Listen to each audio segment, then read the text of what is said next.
why are podcasts incredible for agencies, right? It's because on a weekly basis, you have people sitting down with you and listening to you talk for 45 minutes. Like, think about what that does. Like, how often do you sit down and every week you talk to somebody for like, talk to 5,000 people, or how many downloads you get on a weekly basis or a monthly basis. And what that does is like, it just creates like way more trust. And we see this with the companies that we work with, like especially on the podcast or the newsletter side. When you can pair those two things together, like you just build this such deep trust that by the time they come to sales, they're like, oh, I'm buyer ready. Like, I know your whole shtick. I've binged your entire back catalog. They're already in. They're like, here's the check. Let's go. Let's get this started. Cody, what's going on? Thanks for joining. Dude, thank you for having me, man. Super excited to be here.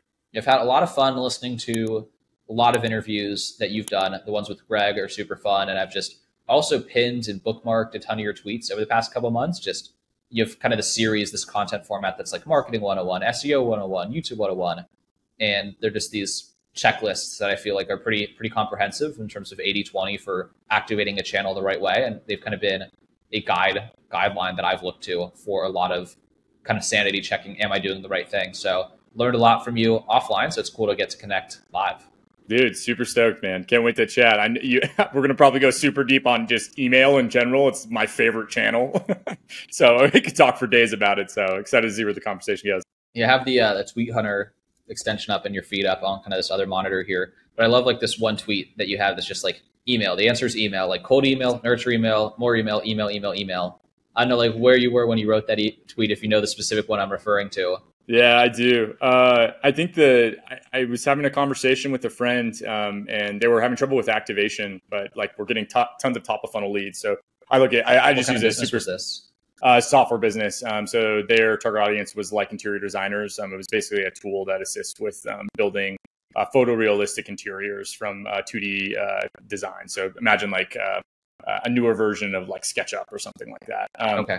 Yeah, but long story short, they, tons of top of funnel, weren't getting people to activate. And I was like, do you have an email nurture on whatsoever? And they're like, no, we just like drop them in. And then if they don't activate that time, I'm like, just here's the sequence. I have, this template that I handed it off to them.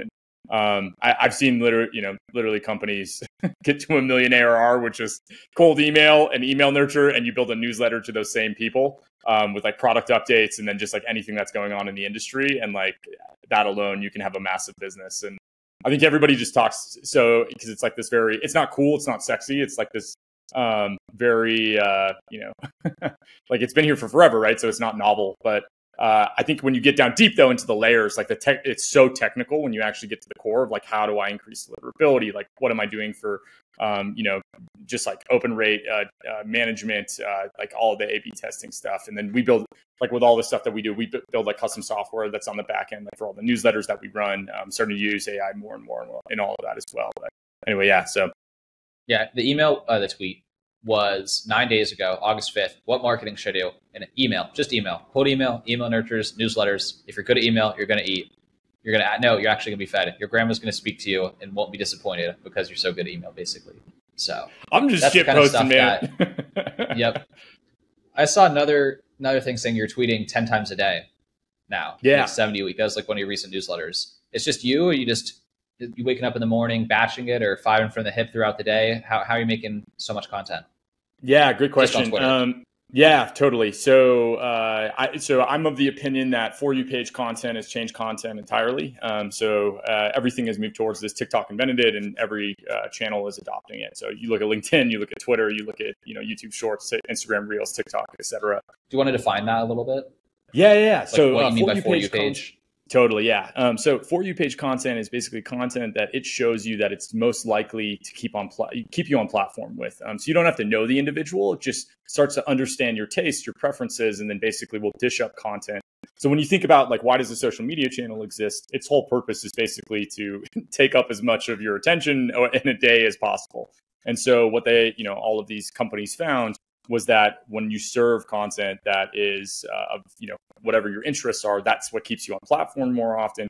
And social media has moved away from I'm trying to keep up with my friends. That was my entertainment. It's now moved towards, I'm just trying to entertain you, right? So with that, how I viewed it, on the Twitter side was there's just going to be a volume game, especially in the beginning.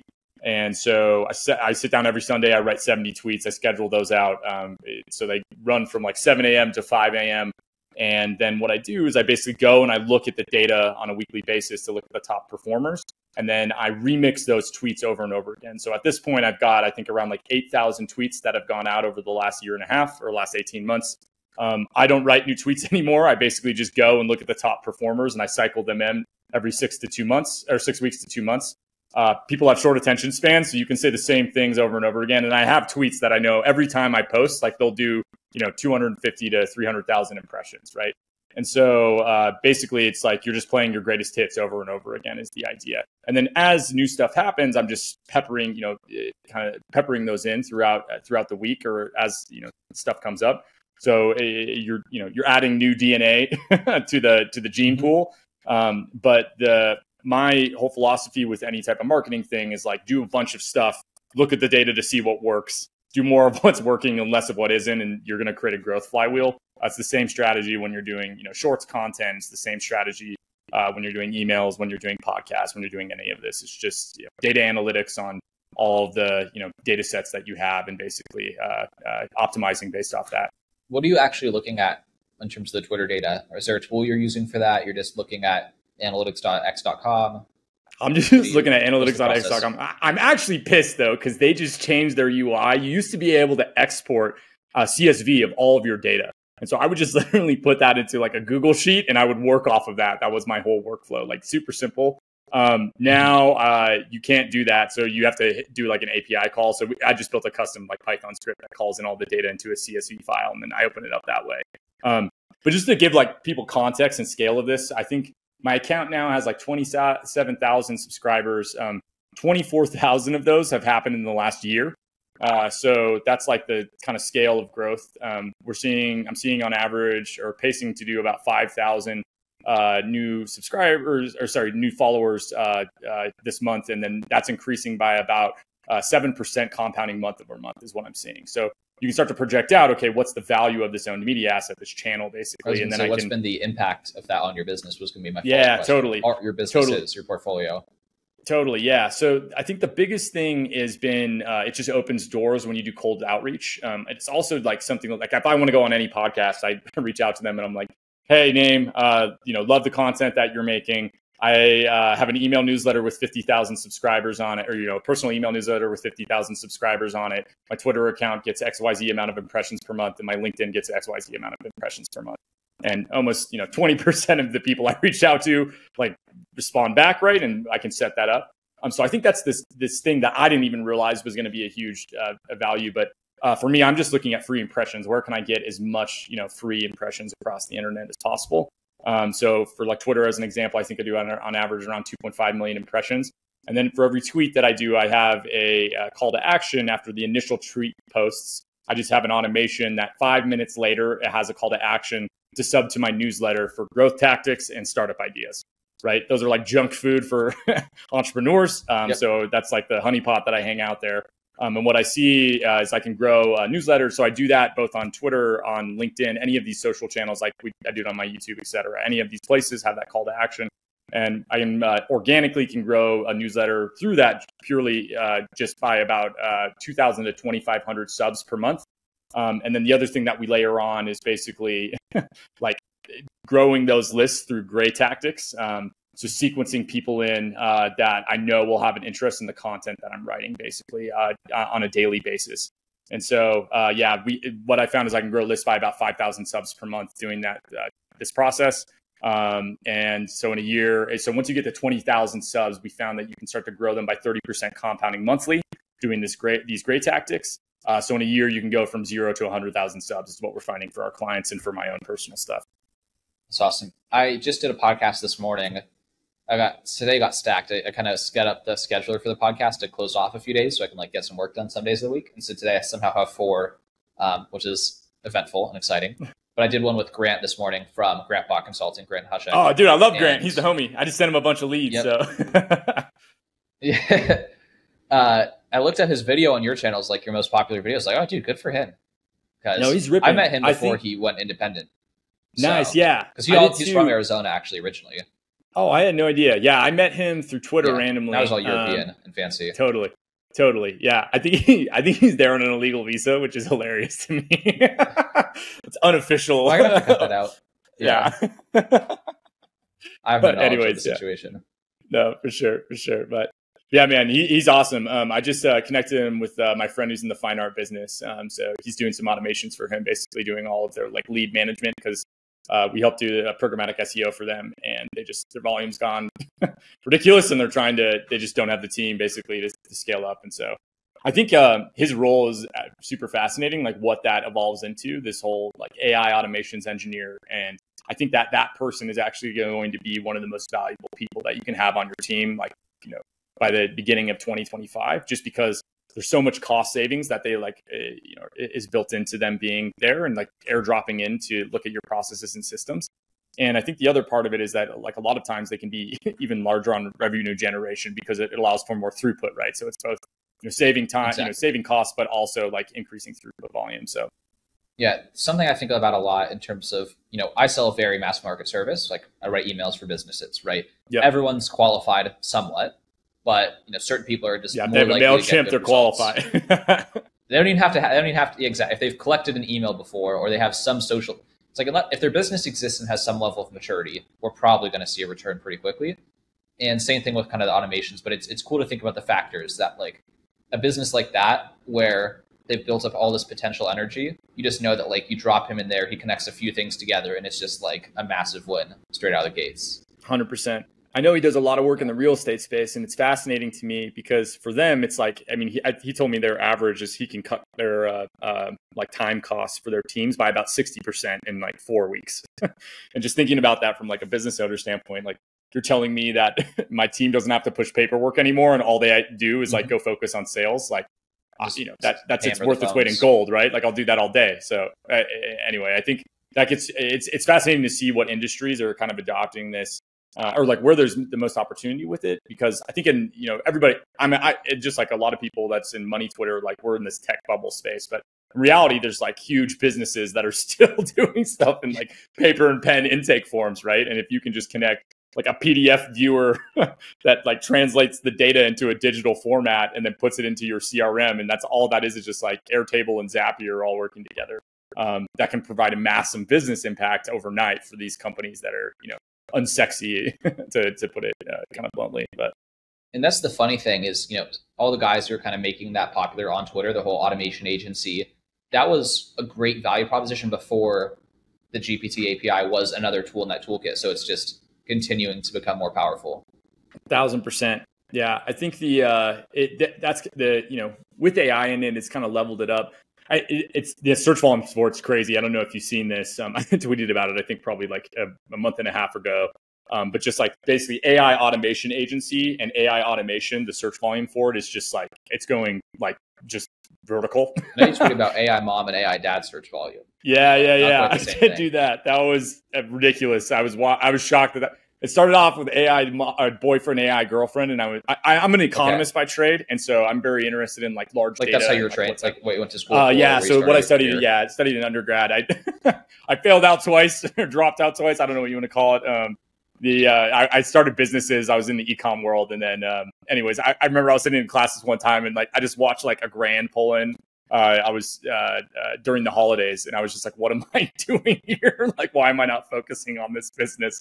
And so, but yeah, I always super interested in like large data sets and like just like trend analysis. And so anyway, I saw that and I was just like, this is shocking, like to see the amount of adoption. But from my understanding, I ended up reaching out to a couple people I know that are kind of in that world, and they actually see greater revenues from and like more stickiness from the AI boyfriends rather than AI girlfriends, which I thought was fascinating.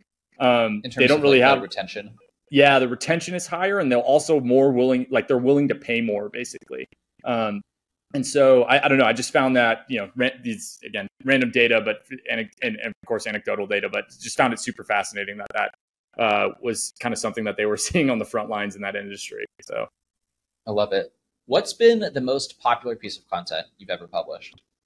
Yeah, I think for a lot of people, it's just they don't think about marketing.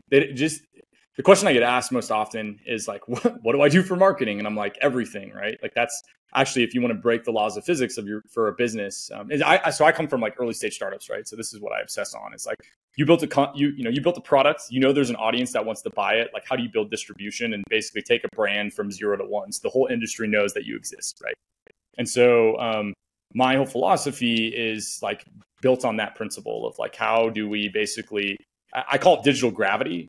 You're trying to build like digital mass on the internet so that you have more digital gravity within your sphere, like within whatever the niche that you're in. So how you build digital mass is you build content. And so the more content that you produce, like the more digital gravity you create. And so you create this like larger inbound that naturally happens over time. So I think I always am trying to convince people of like, this is this worldview to think, because a lot of people think about marketing as like this very traditional view of like this funnel and people like work their way down. Like that's such a bullshit way to think about this, in my opinion. It's a very old way to think about it. In reality, what is actually happening is like you have like a certain amount of mass on the internet, like a comet's flying by, which is a human, right? And you get like them sucked into your orbit.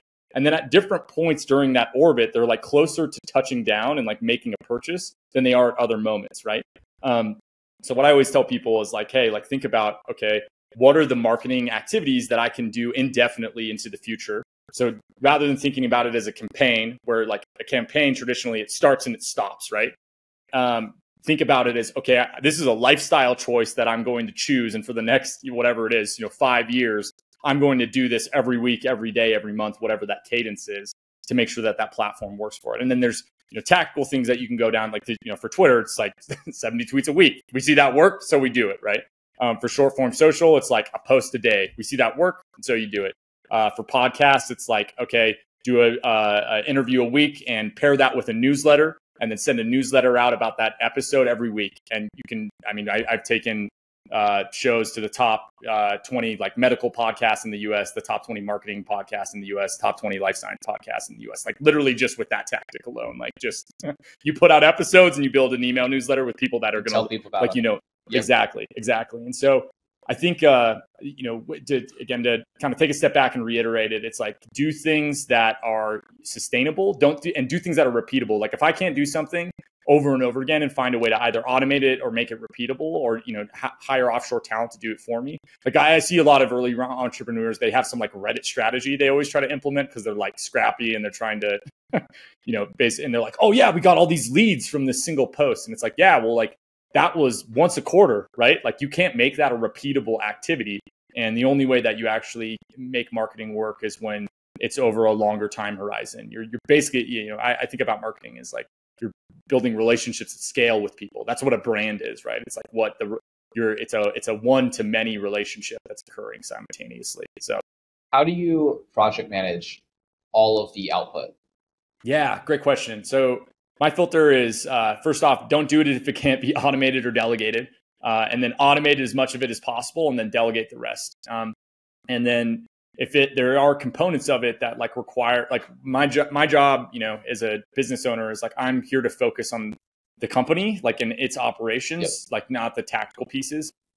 With that said, though, there's like parts of my business that like only I can do, right? Just because it's like a lot of domain knowledge, or technical knowledge, or whatever that ends up being. But what I try to do as much as possible is that documentation piece, and just like understand like, okay, I think about people more and more as like just, nodes within a larger system. And I'm just trying to give them a scope of work that's very finite. And there's, and this is, there's different strategies for this depending on the type of company that you are. If you're an early stage company that's venture backed, like you need to hire people that have the ability to think for themselves, make decisions for themselves, act on those decisions, and then report on those decisions, right? So like they are way more autonomous, and that's the best people to perform at early stage companies, because you want them to basically do things and then tell you about the things that they did, especially if you're there in growth or marketing. Like if they're asking your permission or trying to pitch internally for their ideas, like they aren't actually, they're not playing pro ball. They should be like just doing things and then reporting on, okay, we saw this work, this didn't, this worked. Here's all the data sets. This is what we're moving forward based off of the resources that we have. In contrast, though, when you're, I'm all the companies I'm building they're just there to be cash flowing assets, right? And so I'm focused way more on, okay, what are all of these processes and systems that we can build And how do I define a very finite scope of work for an individual to focus on that fits into a larger system? And so, I have a growth agency as an example. And like what we do is we do like productized services for specific channels. So like cold email as an example, or email newsletter growth, or podcast, like full service podcasting, or, unlimited Google ads, Facebook ads, or programmatic SEO. Those are like different product offerings that we have. You can pick and choose from that menu, but there's no crossover from the team standpoint. Like they know what they're supposed to do and they're trained on those types of activities. And that's how you can create this like really effective. And I think the biggest thing is like creating North Stars from the beginning. Like this is the metric that you're measured to. So like for programmatic SEO, it's like all I care about is like impressions, clicks, signups. Like those are the things that you're measured to. Everything else is superfluous. Like and really like it's the sign up. If signups are going up, that's all I care about. But typically, impressions and clicks are a leading indicator of signups. In contrast, for we'll say like newsletter growth, it's just like, it's basically just software that's running in the background that's growing these newsletters for people. Like we just basically sell sub growth as a service. But each of them, again, they're different and unique depending on what the outcomes are. But defining that North Star goal from the beginning and having everybody agree on that, that's how you like build good marketing organizations. Also, that's how you sell internally. If you're in a marketing org right now and you're like, I can't get my boss to buy into this thing, get your boss to agree on, this is what I'm measured to. Here's a dashboard that shows it. And suddenly your personal life is going to be so much better because everybody is optimizing towards that thing and has made a contractual commitment to this is the thing that's important to us. That's so straightforward. One thing I think a lot of people don't realize, maybe this is a subtler point, not the big point, but common objection a lot of people have in terms of creating content is like, I don't know what to create content about. And the ways that you've created your internal ways of doing things, like, is also valuable information. Like how I get, 1000%. I mean, one of my most viral tweets is like literally like, here's how to do cold email, just like our infrastructure to do cold email. And that is like one of the most, and again, that same tweet, I'll use that every 6 months. I'm going to get new clients every time I tweet it. Right. But I think that people, I think a lot of times don't understand that people like sausage making, right? And like you can see this within short form social. Like look at all these like bakery channels, Here's right? Exactly where it's like they just exactly. like bread talk and whatever it ends up being. People want to see behind the scenes. They want that insider. And I think that's what podcasts are. Like even this show, right? Like what you do when you we break this down fundamentally is you have people on that are experts in specific domains and you have them share their knowledge about whatever it is that they know a ton about. And this conversation was happening previously, right? Like these conversations are happening all the time behind closed doors. All we're doing is we're just putting mics in front of us and now putting it out into the world. But when you do that, it suddenly it shifts your how people perceive you within the industry. Like, oh, this is an educator. They talk about like thought leadership. I hate that term, but this is probably what it is in the B2B world. But like really what you're trying to do is garner influence so that it makes it easier for you to sell your view on the world, which is either your product or your service, or like this is the right way to be doing a thing, right? Whatever that is that you're selling. And so, I think that for a lot of people, they just like half of it too is just do it, like do something sustainable. Like if you just sit down and you're like, okay, I'm going to do 2 like TikToks a week, right? And like do that for 12 months. Like that's going to be way more impactful to your brand, and you're like then sitting down and doing a video a week, but only for 30 days, right? The longer you can do something, the more like, and again, I just think about it from a sustainability standpoint, from like a burnout. Like you're just trying to eliminate the likelihood of burnout. So everything that you decide to do, that's like the biggest thing that you're having to factor in from a decision making process. Exactly. I think about in terms of you're kind of everywhere, right? You're very omni-channel, you're very prolific, and having one anchor piece of content, like one anchor pulse, just helps get the whole flywheel in motion. So like what I've been doing personally for 4.5 years is I do at least one podcast a week, right? I try to like keep that rhythm. Sometimes I just like days like today I do 4, then I'm probably not going to do any for a little while because I just have accumulated them. But then there's endless content from that. Like I don't need to do anything besides that to have something to say everywhere all the time. Between clips, you turn a clip into a quote from the clip as an image post. And that's just like literally all I do is just that one pipeline is enough to seed an entire content strategy in perpetuity. Thousand Or percent. what we do for I built a clients company on around it, newsletter. right? Like Swell AI is literally, Exactly. that is what it's there for, is this concept of like, hey, I can make a piece of pillar content and I just take that and I can chop it up infinitely into all these different forms that I just, sit down for an hour, I hand it off to a team member, and then they just made all the clips I need, all the social posts I need. They wrote blog posts based off of the episode. They wrote newsletters based off of the episode. Like they wrote white papers, they made ebooks, whatever that ends up being. All of that can just be from that original origin. And I think for founders, like, our most limited resource is mental energy, right? It's like mental bandwidth. There's like 3 limited resources I feel like in companies. It's mental bandwidth, it's money, and it's time. And mental bandwidth, in my opinion, is the hardest one when you start to become when you're a founder, and especially when you're scaling. There's just like so many hats that you're wearing simultaneously. So if you can tell me, hey, this is going to take an hour and a half of my week of mental energy. I sit down, I have a conversation with somebody, and maybe it takes 45 minutes to make sure everything gets set up appropriately and on my calendar or whatever that looks like. And then I hand that off to my editor and my team, and the rest is handled. I mean, I'll do that investment in a heartbeat if you're telling me I can be everywhere in all places from that single single point of content. So, where do you see a lot of people go wrong with their content creation? I think that they focus on things like they just go sales. I feel like that's one side of it, and they don't like the perfect cross sections is sales, entertainment, and then your product is like a solution to a problem, right? So a great example, my friend is the head of growth at this company called Reveal AI. And so for like the last 8 months, he's been trying to figure out like, how are we going to sell this? How are we going to sell this? And like in the last month, I just had him on my podcast yesterday to talk about this. Actually, it's super fascinating. But basically what he realized was like, hey, I'm going to just take public data that I think that people find interesting. Like I'm going to go to influencers' TikTok accounts or like musicians' TikTok accounts. And then what Reveal does is it's basically like a qualitative analytics tool for market research like professionals. So it's like they can scrape all of those TikTok comments, and then there's like, hey, here's all the insights like rank stacked based off of what people are commenting about.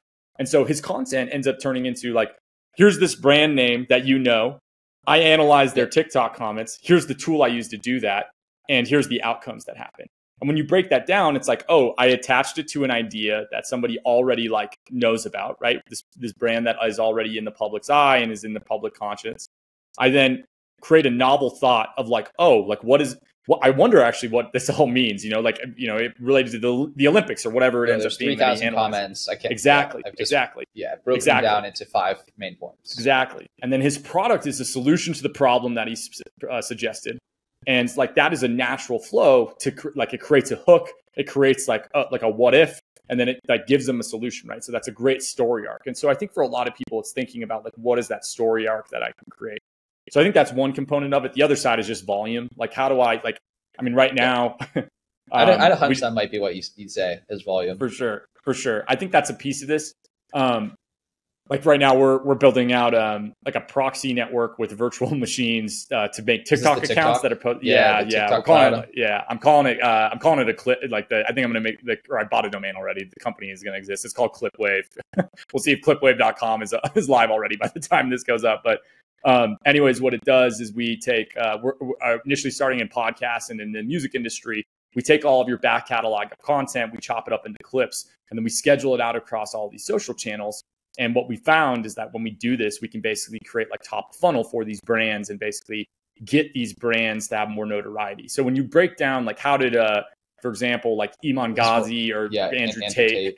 Exactly. Yeah. So Andrew Tate really pioneered this. I don't think he knew exactly what he was doing. I think he got super lucky in the sense of like, he built this network of this affiliate network basically that was promoting the content. Iman Ghazi, from my understanding, worked with this company called Media Scaling that basically did this for him based on like the back channeling I've done. But they charge, I want to say it's around like 35 grand a month or something like that to be in relationship with them. And then they run it. They're like, they have editors on staff. They have literally like VAs scattered all throughout the United States that are like posting across multiple channels. Exactly. So like physically doing this. So our strategy is way more like, hey, can I make 100 accounts? Can I make 1,000 accounts? And maybe they only do 30,000 views a month per account because they're not as like quality as if you were doing it like at the with the entirely human elements. But when you scale that up of like, oh, if I have 100 accounts that are doing 30,000, a month, like that's 3 million a month, right? Like, what if I scale that up to 100,000? Like, can I Iman Ghazi myself? Can I Iman Ghazi my friends? Like, what does that look like, right? And like so this is the experiments that we're starting to run for like podcasts based on this technology. So again, it's just a volume thing. And I think about it as at bats, right? Like if you have a 0.2 batting average, right? And like you come up and you only swing, you're only at an at bat once, like the likelihood you actually get on base is like 0. But if you have 10 at bats, the likelihood that you get there is like way higher, right? And so I think that I think about content in the same way now because of For You page, because of what has happened in that space. Like the platform is deciding what good content is, right? Like Mr. Beast has a great quote about this, I think, and he's like, people that are out there and they're like, well, why isn't my content getting views? And he just bluntly is like, because it's bad content. Like the platforms are built to promote good content, like whatever, and good content is whatever the audience consumes and keeps them on platform more often. So your job as like a creator or a marketer or anybody that's doing content is to put content out into the world. Again, look at what's working and then iterate based on that. But the more content I put out, like again, if I put out 5 clips a day in comparison to 1 clip a day, that turns into, I have 150 data points versus 30 data points, right? If I have 150 data points, like that end value, like statistically, it's going to be so much more. I'm going to be so much more confident in that data set that I have because it's 5x the size. So, I think what makes the point super clear, if anyone's ever posted a YouTube short, right? If you have a decent sized YouTube, I don't even know if you have to have a decent sized YouTube channel. They'll in the first hour maybe give you like 100 impressions in people's feed, and they immediately show you people swiped to view or like swiped to view or swiped not to view, and the percentage viewed.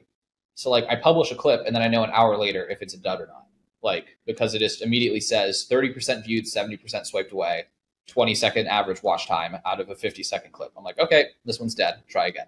Then you see one 85% watched, 15% swiped away, average retention of 43 seconds out of 55. And you're like, okay, this one's gonna keep going. Exactly. What's also sweet. It's giving you all the data though, right? Like for a lot of people, Exactly. They're not thinking about it like that. Like they're not saying like, sorry, and I don't mean to cut you off. I just wanted to make sure like we hit that point home, right? It's like they are providing this to you. Like they are telling you what people want.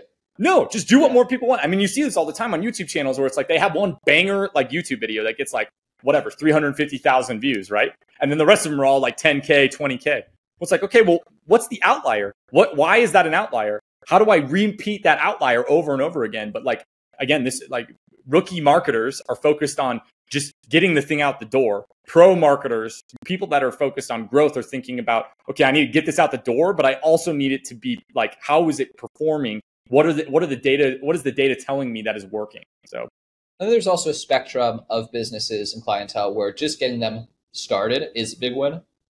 Because it's like, that can be its own you're thing. At 0. Yeah, totally. 0 to 1 is its own category, right? Like, I mean, we do this in the podcast, like when we launch clients' podcasts, right? So for them, it's like it's a heavy lift to get these things off the ground. It's just like a logistics heavy lift, and we just tell them like, hey, the first like 4 of these are going to be pretty shit. Like you're going to be weird as a host. Like the timeline for turnaround is going to be slower than once we get into a rhythm. Like the emails that we build, like the newsletters we build for you is going to take time. Yep. Exactly. And so, but once you hit, day 60, suddenly you start to get in a rhythm. Day 90, you're cruising. Month 6, it's a no brainer. And not, month 9, it's like, oh my God, my whole industry knows I exist. Right. And so like, that's the scale up, the glow up that can happen when you, again, do that. Like, but that 0 to 1 is a necessary part. It's going to be ugly. It's going to be not like good. But I think for a lot of people, and a lot of the times it's their boss or whatever, right? Like they're in a traditional org where it's like it's not okay to test things. Like just think about that. Like I think about that personally. Like I don't think I've never had a real job. Like I don't think I could survive in like corporate just because like purely I used to work in consulting. Yeah, exactly. It's like you can't test things. Like that is a negative thing within a company. Like why do you think they're not having progress? And they're just afraid of losing what they have. So that's the opportunity for early stage companies or anybody that's starting a thing. I think just takeaways here, playing the hits. That's just resonating in the repeatable, sustainable format. Question I always like to ask Twitter folks is the perception so difficult of like And do you follow Daniel Fazio, Cold Email Wizard, on Twitter? I think so. I see him everywhere. I have never met him. I should reach out to him at some point. He's hilarious. He'd be a fun interview. I don't know if you get too many words in. Yeah. I just had Nick from Leadbird on. He's a G, dude. Nick's cool, but he's not as dominating as Daniel. Daniel, dude, I need to meet him. Yeah, for sure. Yeah, I'm saying like dominating, meaning like Daniel just talks. Like he's just verbose. I love it. Yeah, we hung out at Funnel Hacking Live last year in Orlando. And this was like an after party, like just at the venue. And I asked him a question, and I think he gave me a 20-minute scripted YouTube video rant, on the spot. Amazing. That's amazing. And I was like, I felt terrible I didn't record. It's like, I could have just packaged this for you and would have just had it. Like, he just speaks in long form YouTube videos. But some people speak in clips. He speaks in long form YouTube videos. Totally. And he knows that narrative arc. He's got that locked in, right? And that actually is more valuable. So we see this in the data. Like, clips don't make high ticket sales. They make impulse purchases, but they don't make high ticket sales. And so with that in mind, you have to think about the content type that is appropriate for your business. So why are podcasts incredible for agencies, right? It's because on a weekly basis, you have people sitting down with you and listening to you talk for 45 minutes. So think about what that does. How often do you sit down and every week you talk to somebody for talk to 5,000 people, or how many downloads you get on a weekly basis or a monthly basis? And think about what that does. I mean, you're basically a church leader at that point, right? You have a congregation that's coming and listening to you every, a certain day out of the week. And so what that does is it just creates way more trust. And we see this with the companies that we work with, especially on the podcast or the newsletter side. When you can pair those two things together, you just build this such deep trust that by the time they come to sales, they're like, "Oh, I'm buyer ready. I know your whole shtick. I've listened, I've binged your entire back catalog." Yeah. They're already in. They're like, "Here's the check. Let's go. Let's get this started." So then your job is totally different, right? And I think the other byproduct of it is when you are distributing this to your entire audience, it opens up sales for your sales team. All those people that are on your list that are listening to this, they're no longer cold. When your sales team reaches out to them, it's not even the founder or whoever the host is that's reaching out to them. When your sales team reaches out to them, they're so much more receptive of that reach out, because they're like, "Oh yeah, I listened to your show. I love John, whatever, the host of XYZ podcast. Happy to jump on a call. I'd love to learn what you guys do." Right. And so I think that there's all of these knock-on effects that are happening again on this pillar content thing. It's the biggest arbitrage I think right now for B2B. That's why I'm doing it. So totally. Yeah. The reason I bring up Daniel is he's just got so many videos where he just gets triggered about people saying things are saturated. He's like, "It's not saturated, you're just bad."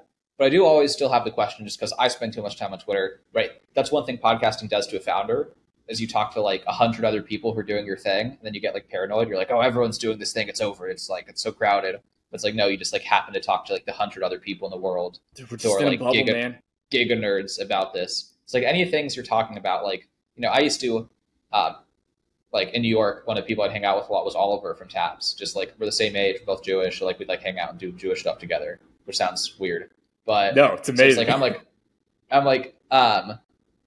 I've been hang out and the other guy I hang out with, I replied to one of your tweets about TikTok a while ago with my friend who has that TikTok viral thing. I forget what it's called, but Sameh from I forget what it's called. I don't know. It's just another tool about viral TikTok, and so that's my whole social circle and my business. Yeah, they're circle. scraping. So totally. Yeah. Is this stuff burnt out? Where are we in the cycle of these marketing strategies we're discussing? Are they timeless? Doesn't matter. Yeah. No, I'm doing this just for context, or just a different point of reference to look at this from. My buddy's in the wine industry. He's a winemaker. He's in the Central Coast of California. We do a newsletter for him that we grow. We just scrape business owners in his local area, and we just sequence them into a newsletter, and it goes out twice a month, and it's literally just story time with my friend Chad from the ranch, right? It's I just sit down with them. I have a conversation with them on Zoom for 30 minutes. I'm like, "Yo, what's been going on in the vineyards? What do how's it going on bottling? What are you excited about right now? Do you have any events coming up or any events that happened?" Right? He just talks through all of that. We take that transcript, we turn it into a newsletter. And dude, people email us back and they're like, "I love this." We're cold emailing them this content, right? And they're like, I love this. So again, I think we're living in this like this absolute bubble when you think about all reality this. TV. Dude, 100%. And people get to vicariously live through that, and they feel like they're a part of a community that's bigger, and they forward it. They forward your marketing, right? Like, holy shit. It's insane, right? And so I think, with that kind of, as a point of reference, like, I think that with all of this, again, it kills me, man. I've been doing cold email I'm not even like a vet in this. I've only been doing it for probably like 6 years. Like, I've gone through probably 15 cycles where it's like, yo, it's dead. It's done. This is game over. And like every time you just figure out like there's new stimuli, you like respond to that, and then you adjust, and it just has to go on. And like, I think if anybody is ever talking that like this hype cycle, like on the AI thing, I think what's, everybody is saying right now is like, oh, it's overblown. It's not going to evolve. You know what's happening right now? Like, and I just know this because we have friends that own this company called SF Compute. They basically sell like GPU clusters that you can buy like, for like 4 days. I want, 10 H100s for 4 days as an example. Like, what is happening is people are training their models right now for specific use cases. So the phase one was like, we're going to use these, like the base level models, these LLMs to like hack together solutions. But the layer up from that is like, okay, we figured out this use case for AI, for example, like clip making as an example. And now we're going to go train a model that's really good at taking raw content and turning it into clips, right? And that's what's about to happen right now. These are just starting to be released. Like in the next 2 quarters, you're going to see companies drop models that are so specific to specific use cases. Like people are going to be like, this is better than a human could do. Like full stop. Like you're going to see that because they're going to be able to write SEO content better than a human. They're going to be able, like all of these activities. And so I think with all this hype stuff, I think I think about a lot of growth stuff is happening in like, I call them just growth spurts, right? It's like, it's a physical thing that's very easy to understand. Like growth isn't linear. Like if you zoom in on like, for example, the market, right? Like on the S&P, like there's all of this up and down that is constantly happening. When you zoom out, it looks like this flat line. And for any technology or any, company, like when you're looking at revenue numbers, whatever, it's always the same. It's like, there's all of this spikiness that's going on. And I think it's the same thing that's here. So I don't think any of this is over. I think it's just all just evolving. Like right now, this TikTok cloud thing is working with virtual machines. So they're probably going to figure out how to stop this, right? But there's an arbitrage during this moment to capitalize on this. And then as it adjusts, the technology adjusts, like what, TikTok's basically what they show and don't show to people, then you're going to have to adjust to that as well. Like I think there's so much AI generated content going out into all of these platforms that's really shit. Like it's a lot of garbage. So I think you're going to start to see that content is going to get shadow banned. Like they're going to like figure out like, oh, this is bad content, right? And so we're going to shadow ban it, right? And so anyways, that's kind of my view on all of this. I think that there's so much market. I think that's what a lot of people don't realize. Like, and to use an example of this, like if you go and look up like window washing Denver as an example, like there's hundreds of window washing companies and they're all feeding the owners of those companies, right? They're all paying the mortgages of those the owners of those companies. So like they're at different scales. Like this window washing company has 300 employees and this one has 2, but there's still enough market to support that. And I think in tech so often we think about like, oh, it's this all or nothing game. Dude, it's not that. Like we're just building window washing companies on the internet, right? Exactly. Like that's the mindset I try to bring to this always. So, well, unfortunately, I'm back to back here. I'd love to keep jamming, but where are you most active? Your Twitter's great. Your YouTube's great. Where should we be sending people? You've got a variety of businesses as well. What's kind of the entry point to Cody's universe? Yeah, so the main thing we're building right now is Swell AI. It's content repurposing powered by AI. It's really evolving into like, I'm calling it like your AI content team. So yeah, that's kind of the main company that we're building. And then on the places to reach out, I'm active on Twitter, LinkedIn. Those are probably the 2 places I'm most active. Reach out there if I can help in any way. I'm always down. I kind of live to serve. So also, this is a compulsion. Like if you have growth strategies or tactics or just want to swap, like here's the things that I'm seeing work. Like I have calls like this on a weekly basis with friends that are just degenerates in different verticals. So I can get, more knowledgeable about this whole world. So anyways, yeah, that's my CTA for you. Thanks so much, Cody. We'll have to run it back sometime. We barely scratched the surface. For sure, man. I come back anytime. Have me whenever. I'd be super stoked. Awesome.